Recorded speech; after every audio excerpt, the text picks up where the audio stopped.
nakonec to byl gól, který vysloveně spadl z nebe. A pokud jsem dobře viděl, tak Filip Chytil. Ano, je tomu tak. Filip Chytil překonal 2 hráče jednou ranou, protože překonal jak brankáře, tak zároveň i obránce. Pojďme se ještě jednou na to podívat. Takto se tam Dario Wittrich dostal před branku a Chytil ho odzbrojil a ještě překonal i zároveň. A je tu další česká šance. A je tu gól. Je tu gól. Což je branka na 4-2.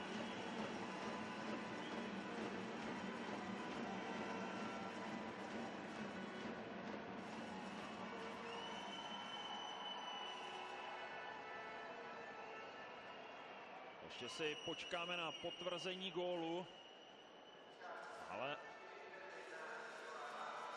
z opakovaného pohledu to určitě poznáme.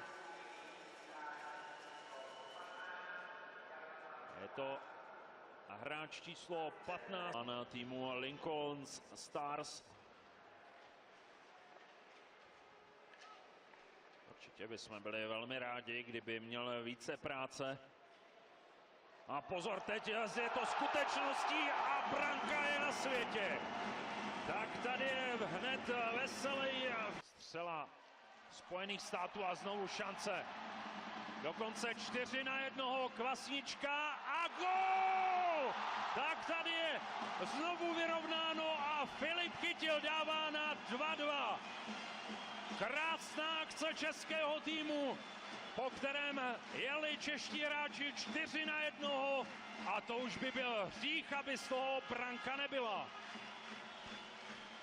Ještě jednou se na to podívejme, Kvasnička zatáhl kotouč a Chytil si už poradil na 1 z hvězdí. Faulovaný a domácí si zahrají přesilovku. Ale ne, nezahrají, protože 2 minuty dostane i Chytil za to, jak přidal svému pádu. No, mi to přijde docela kompromisní varianta po každé. Buď je to tak, anebo je to tak. To oboje dost dobře nejde. Já vím, že někdy se to takhle filmuje, ale přijde mi to docela takové kompromisní řešení. No. Ale ještě může vidět, Chytil dostal dobrou nahrávku, stálo si to. Našlapoval doslova, si myslím, našlapoval na levou brusli, když se otáčel. Bukárc, tady je Chytil.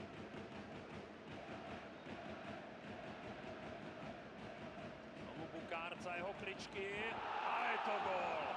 Je to gól, ovšem nedokážu říct, jestli Bukárc střílel přímo, anebo ještě Chytil tečoval před brankou.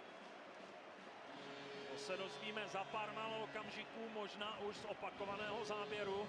Lotyš Bukárc jde oslavovat. Tady Chytil, který míchal s pukem. Nakonec jej nechal Bukárcovi. A tady je ta střela. A zdá se, že Bukárc propálil rybára přímo a srovnává na 1-1. Pojďme ještě jednou po stopách toho gólu. Chytil přenechal Bukárcovi, ten si najel mezi kruhy a vezli. Lavici. Chytil vyváží s Vlachem kotouč. Znovu Chytil a Chytil si připisuje asistenci. Honejsek snižuje na 6-4. No a jestli si karlovarští zase mysleli, že půjde po zbytek sezóny už všechno takhle snadno jako ta podstatná část dnešního zápasu, tak se asi zdaleka mýlili. Z toho ještě nebylo drama. Každopádně tento zlínský gól zaokrouhluje počet branek na 10 v dnešním zápase a podívejme se ještě jednou na celou situaci. Chytil. Tak to možná sám zakončoval. Honejsek byl zkrátka ve správný čas na správném místě. Tak ne, byla to chyba. V střebíčském dresu v téhle sezony, ale s Markem Čiliakem už se připravuje jako jasná dvojice. A je tady velká šance a Chytil dává na 3-0. tentokrát ani Vejmelka nepomohl Brňanům. Co se to s brněnskou Kometou děje v posledních zápasech? Naopak Zlíňané prožívají velkou euforii. Tohle opravdu zřejmě ani ten největší hokejový žlutomodrý optimista nečekal. Tady se dívám ještě jednou. Gago s Kubišem vybojovali kotouč a chytil pak rutinérsky, vykoupal Karla Vejmelku. 17letý chytil, přidává Alexandra Maleta a Matěje Berana. Malé, blokovaná střela a dopředu může jít Chytil. Spolu s ním je tam Veselý, Chytil zkusil sám a kde je Kotouč v síti? Tak to je hodně nečekané. Ta situace vypadala z našeho pohledu hodně nenápadně, ale podívejte se na tu obrovskou radost Filipa Chytila. Chtěl jsem už mluvit o tom, že v tuhle akci mladý zlínský útočník trošičku zazdil. Tam měl k sobě ještě Ondřeje Veselého, ale podívejme se na to. Tady je to nahození na zadní mantinel, po kterém se Kotouč odráží. Ano, tak Filip Chytil nachytal Martina Růžičku hned ve 2. minutě. Možná z tohoto pohledu to bude ještě patrnější. Ano, odstřelil ten Kotouč o Martina Růžičku a od jeho rukavice se puk odrazil za brankovou čáru. Tak to je opravdu studená sprcha na úvod pro pardubické Dynamo. Růžička si prakticky... v svém místě kanadského bodování. V dresu třineckých je na tom nejlépe Rostislav Maroš, který dal 13 branek a stejný počet nahrávek. Teď ale šance domácích. Veselý a Okál, dobrá střela, ale Petr Hamerlík byl připravený. Ještě teď Filipa Chytila, je to gól! Zdeněk Okál nebo Filip Chytil, radují se oba, ale přece jenom se mi zdá, že to byl Zdeněk Okál, který se poslední dotkl Kotouče. Podíváme se na opakovaný záběr. Ondřej Veselý se usmívá, připisuje si další asistenci. A nebo to bude asistence Jiřího Marušáka. Chytil, tečoval a podle mě Petr Hamerlík neudržel Kotouč mezi betony a Zdeněk Okál to byl, který dopravil Kotouč za brankovou čáru. Střele Urbana a je tady protiútok Zlína. Chytil. Dále Filip Chytil. Výborná nahrávka pro Říčku a je to branka. Tak přece jen se dočkali domácí. A přesná trefa. Pardon, nebyl to Říčka, omlouvám se. To je branka, kterou se zasloužil 82. Dalibor Řetíček v čase 61:57 rozhoduje dnešní utkání.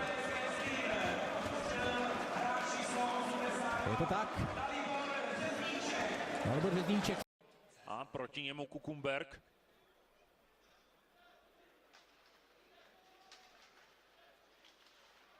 No a je to úvodní branka tohoto utkání.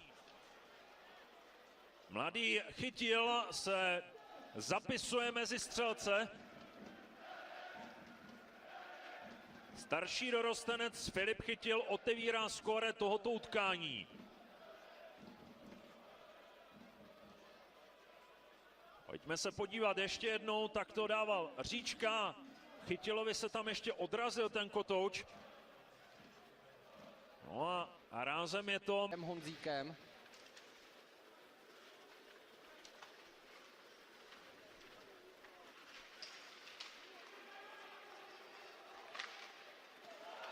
Další příležitost domácích a Berani vedou 2-1. Autorem branky právě Filip Chytil, který se před pár desítkami sekund už proháčkoval do velmi dobré příležitosti.